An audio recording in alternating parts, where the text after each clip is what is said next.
एक सोना पांडे और तूफानी भैया गाना आया है सुंदर फिल्म पर, सांप बा। आगे वाला ये नमस्ते प्रणाम दोस्तों, कैसे हैं आप सब। उम्मीद करता हूँ आप सब अच्छे होंगे, स्वस्थ होंगे, मस्त होंगे।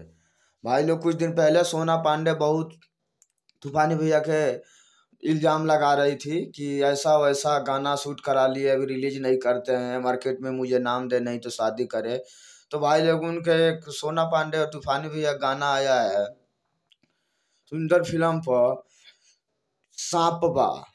आगे वाला में घास बा, पीछे वाला में साफ बा।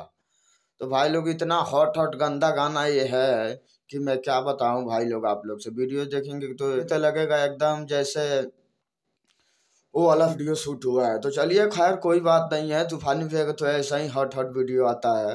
अब तो सोना पांडे का हो गया, सोना पांडे अब मार्केट में ले रही है नाम। अब शादी क्या होगा भाई लोग, अब बोल रही है कि नहीं हमें नाम दो नहीं तो शादी करो।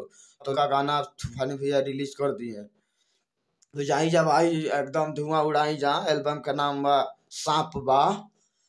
आगे वाला सांप बा, पीछे वाला में घास बा। तो भाई लोग यही है, नहीं तो भोजपुरी कहाँ से कहाँ जा रहा है भाई लोग, क्या बताएं। तो चलिए खैर कोई बात नहीं है, ये वाद विवाद तो होता रहता है। इस सब मुद्दे पर हमको ध्यान नहीं देना है भाई लोग। हम लोग का भोजपुरी के आगे लेके जाना है, इस पे हम लोग का ध्यान देना है। बस ये वाद विवाद के चक्कर में आप लोग मत पड़िए, ये वाद विवाद तो डेली होता है।